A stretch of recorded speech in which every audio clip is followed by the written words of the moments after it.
Welcome to the fastest daf in town. Today, Masechtas Bava Metzia daf Kuf Yud Beis. We're going to begin on Kuf Yud Beis Amud Aleph, about 12 lines from the top by the two dots. A Mosai Bisman Shetavu Lo Tavu Enu Oiver Ola. So we've been discussing the prohibition of Lisolin, that an employer is not allowed to withhold wages.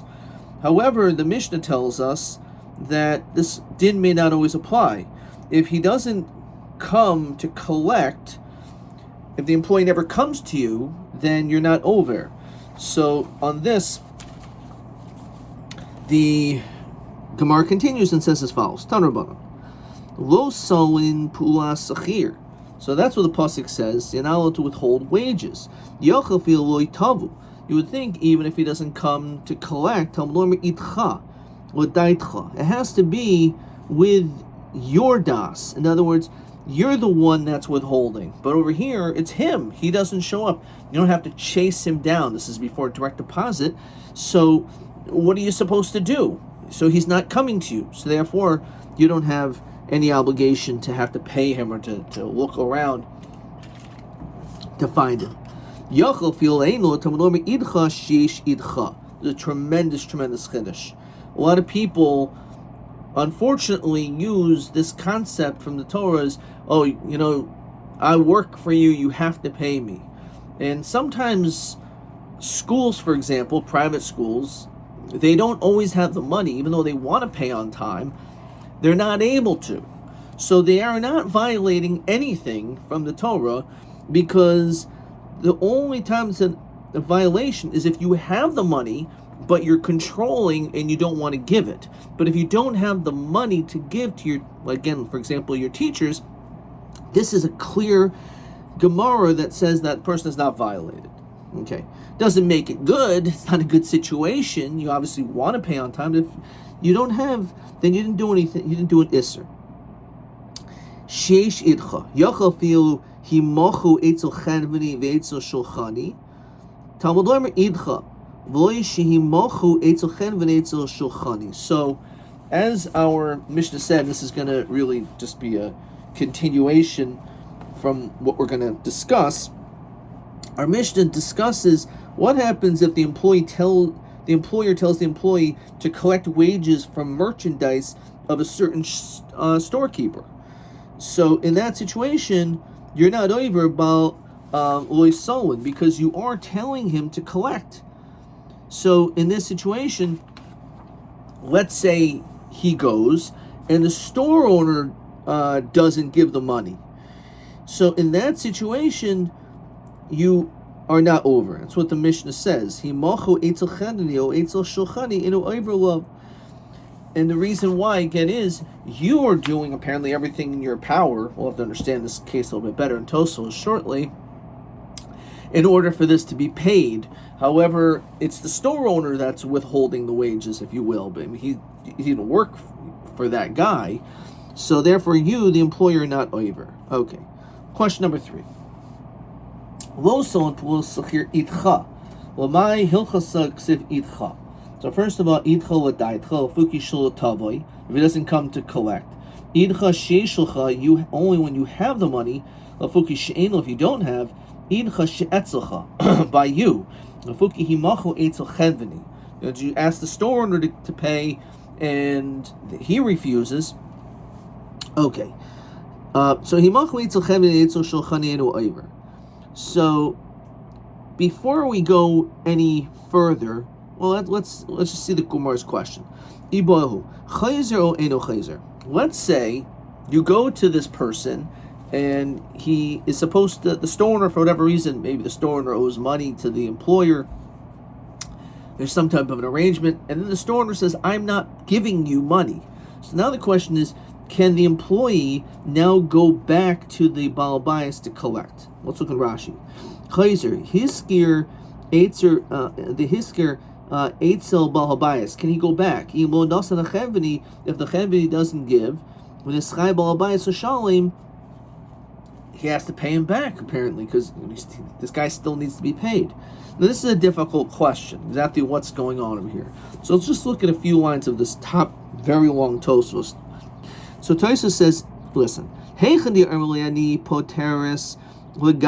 he says, I'm going to exempt you completely, this employee says this, even if the money change or the store owner doesn't give to me, so in that situation, you can't go back to him because the employee said, no problem, I will not bother you, and no matter what, I'm not going to come and collect back from you the Baal Bayis, the employer.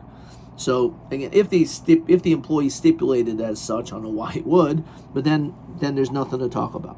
Furthermore, nami ani potercha im yifra, I'll be pater if I'm paid. Im yifra li shulchani, if the shulchani pays me, pshita de chayzer. It's clear that he could go back to the bias. Kivan de in shulchani rotzalitin lo v'hachi ma'ir kisher. Okay, so if he said, I will leave you alone, Baal Bayis, as long as the shulchani or this person pays me. Obviously, in the stipulation, it's mashma that if he doesn't, then I can go back to you. So in either of those situations, saktaisis, that cannot be the question. Rather, we're just dealing with a worker who doesn't say anything. So, and the question is, shismoich al shulchani. So, it's not clear whether or not in that situation he can go back to the Baal Bayis. So let's go to the Gemara. So as one can imagine, we have a machlokas. Can the guy go back to the employer? How do I, Rabbi, know that he could go back? You didn't violate anything if he doesn't pay them back. You didn't violate. However, he could come back to the Baal Bayis. He should be able to come back and collect from you. Rav Sheshes says, no, that's not what the Mishnah means at all. My inu oiver, what does it mean the Baal Bayis is not oiver? It means inu but tyrus avor. He has no claim. In other words, he has no responsibility. Bamin and Rav Sheshes. Kablonus oiver lo mishum bal tolin o eno oiver mishum bal tolin. So we know that if you hire workers and they get paid wages, so you're supposed to pay them in a timely fashion, as we saw previously. Now, what about kablonos? Kablonos could fall in a different category. Rashi explains, it's that umen shekibul of lasos malacha b'kach b'kach. You have someone who is a craftsman, for example, and the arrangement is that he's going to do a particular job, he's going to get paid. The little b'skiris yomim.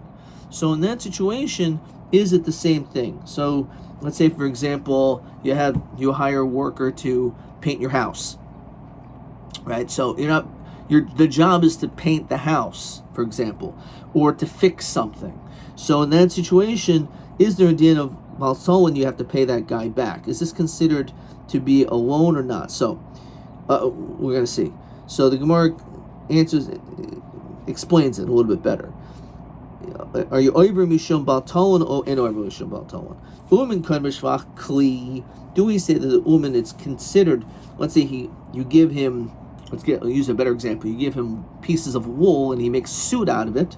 So do we say that he's by doing the shinoi maisa that he actually is now kind of the suit, and therefore v'halvahi, the money owed to him is actually a loan, and it's not considered like wages, and therefore there would be no such din. Now, this is Gemara in Kedushin. We've seen whether an uman is kind of b'shvach kli has other halachic ramifications.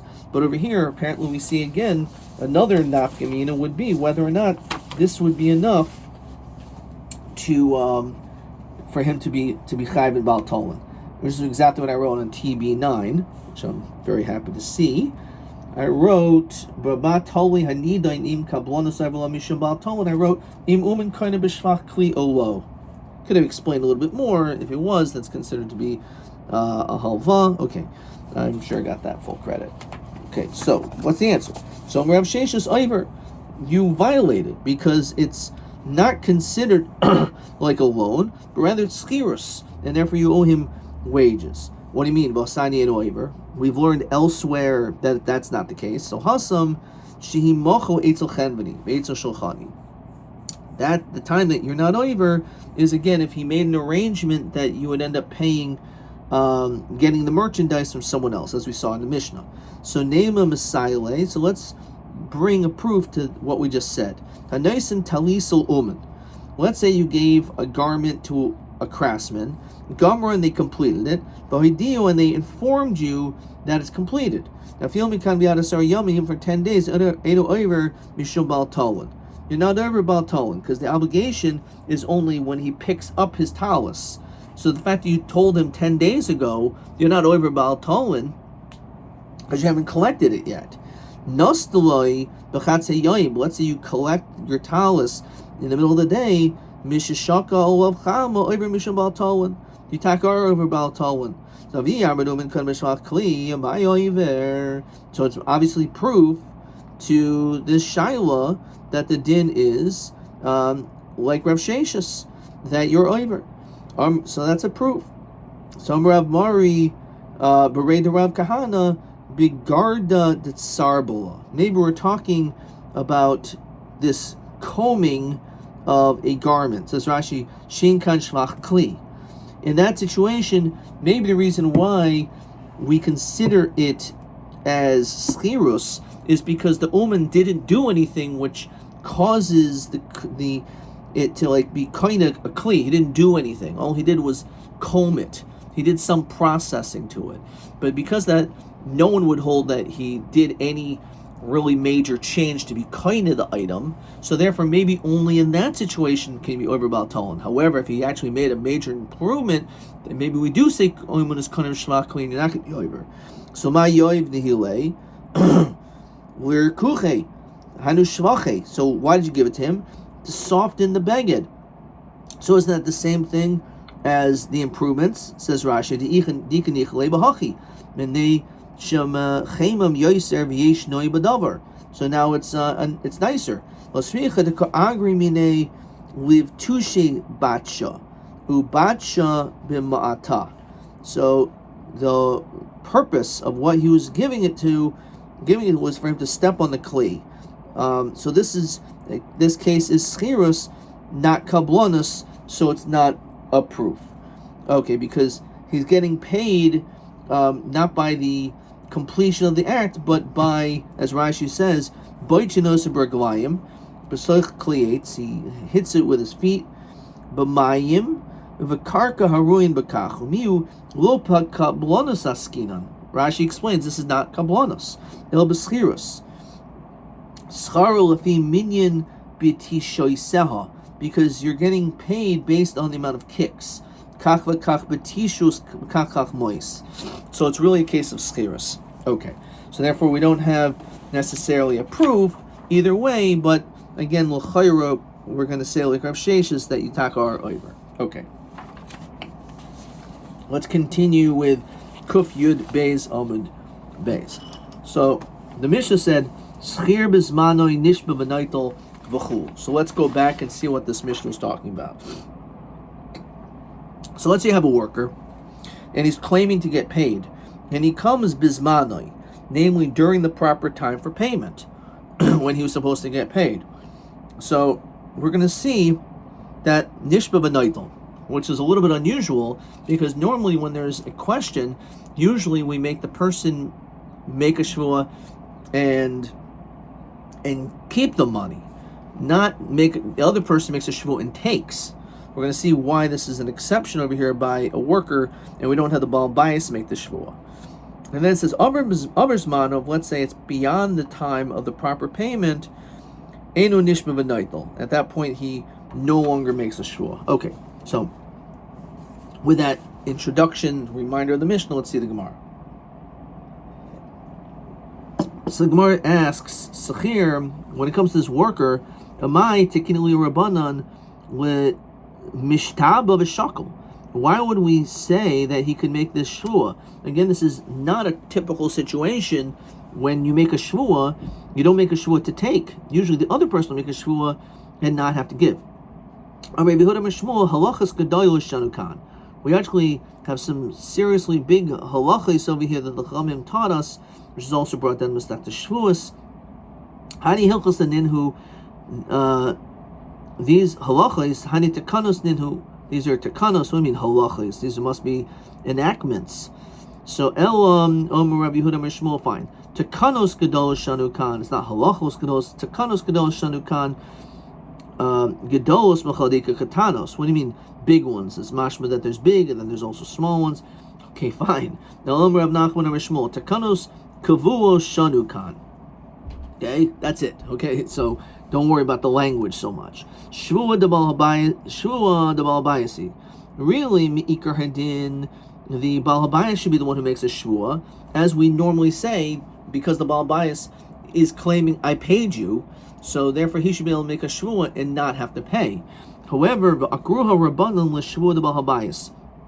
The Rabbanan made an interesting takana and uprooted that shvua the Bal Habayas, Mishaduha as-sacher, and gave it to the sacher instead, mishum kidei chayiv the sacher, because this is this person's livelihood. He needs this money, so therefore we make him make the shvua.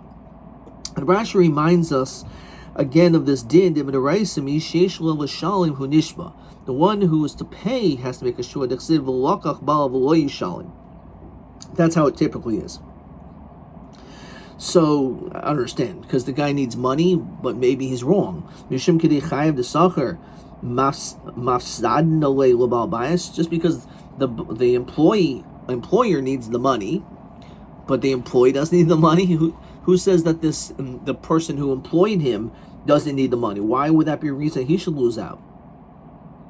No, Baal Bayis gufa nichale. It's actually good for the Baal Bayis that he's not the one who makes the shvua. It's better that everyone should know that in any case of doubt, the workers it'll be in the control of the workers.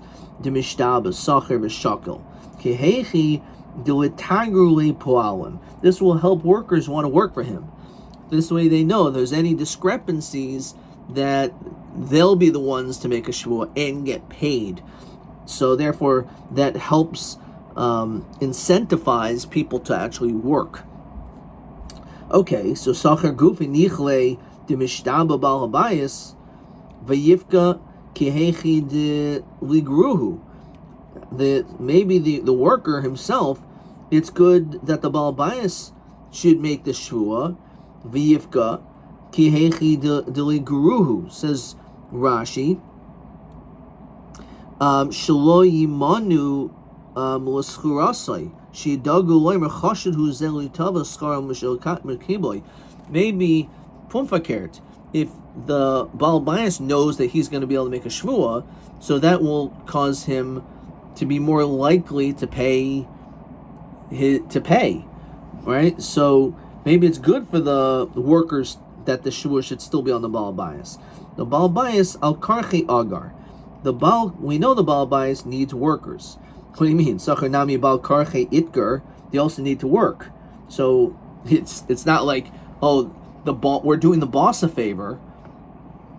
Okay, because the boss needs workers, but the workers also need a job to get paid. It's a two-way street. So what are you talking about? El bal bayis tarid b'poalim. And this we had before. The issue over here is that if we actually have, Rashi says, the savar shenasa level nasa. It's very possible that the Baal Habayis, because he's so preoccupied, he may have made a mistake and thought he actually paid him and didn't pay him, because he has 100 workers. So he may have forgotten that he paid you. He thinks he paid you, but on the other hand, the one worker knows if he got paid, and therefore we make him make a shvua. Yahachi nesav leblo shvua. Maybe this should be without a shvua. Kadei l'hafez daita shel Baal Habayis. So we say the truth is he technically may not even need to make a shvua, but the whole purpose of it is to calm the mind of the Baal Habayis to know that, okay, he made a shvua, must be it's true that I never paid him. So v'nesivli be'edim. So in order to avoid this issue, why don't we just say that you always have to have witnesses whenever you pay your workers? Yeah, but that would make sense, but trichel milsa, that's going to be very difficult to have to do that, to go after Adam every single day to show them that you got paid, that you're paying them. Okay, so so maybe you should pay before the start of the work. Therefore, it's clear you're paid before, and then the guy does the work, and that's it. There's no question, because if he didn't get paid, he's not going to work for you. So no, paying up front is not really a great idea. Shneim roitzim bakafa. Both of them prefer this literally credit. Both of them prefer to be paid later. Now, why would both of them want that? So Rashi helps us out. Baal bayis pamim she'lo. It's possible the Baal bayis doesn't have money right now. So he may not have money at the beginning of the day before they do their job. After the job is done, then he'll have the opportunity to get money. So it's good for him to delay payment. Upoil shemiyipu mimenu. So let's say he's working the field and you pay him all this money up front. What happens if while he's working he drops some of the money? So he doesn't need the money at the beginning of work because he's going to be working all day anyway. It's better that I should get the money only after my job is done, and then I'll be able to spend it. Okay. So Yehochi Yafilu Katatznami. So even if, let's say, the dispute is about the set amount of money, if you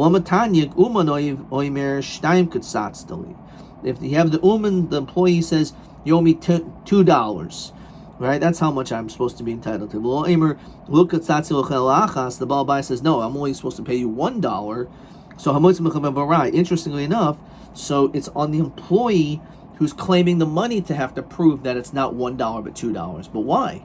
If the Baal Bayis has all this tircha, he's always tarud, so then who says, just like he doesn't remember if he paid you, maybe he's not going to remember how much he's supposed to pay you. No. That much the Baal Bayis will remember. He'll know how much the arrangement was, how much it was, and it was only for $1, not $2. And therefore, for that, we say Hamot Mecheva Varaya. So Yihachefil over Zmanu Nami. Why did we say, if let's say it's beyond the time of payment, that the employee no longer makes a shvua? Tanan over Zmanu Inu Nishma V'Naitel, as we quote in our Mishnah, because Chazaka in Baal Bayis over Mishim Baal Talon, because the Baal Bayis is not going to want to be over Baal Talon, and therefore, if it's beyond the time, it means what you're claiming is that this guy didn't pay me and he violated a sin. So Baal Bayis is not going to want to do that. He's not going to want to have sinned. So Amr Baal Bayis Tarad B'Pualahu. I thought B'Pualahu, didn't we just say that he's so busy and preoccupied that he's not going to remember if he paid you or not? So then what difference does it mean if it's Bismano or Shlo Bismano? Shlo Bismano, he also was tarad. Nohani Mili Mekamei Dilamati Zman Chiyuva. Before he knows that he's obligated to pay, that's where the confusion can kick in.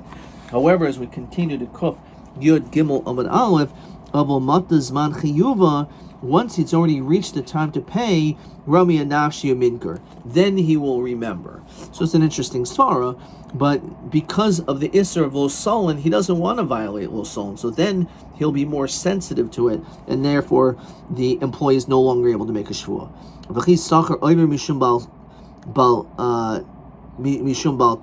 Understand, the worker, we're accusing that he's trying to steal by getting paid twice. The reality is, because even though we're dealing with an employee who has a chazaka, and we're dealing with a situation of we have the Baal Bayis and the employee, but one of them has more of a chazaka. One is 2, one is 1. Gabi Baal Bayis ikatre.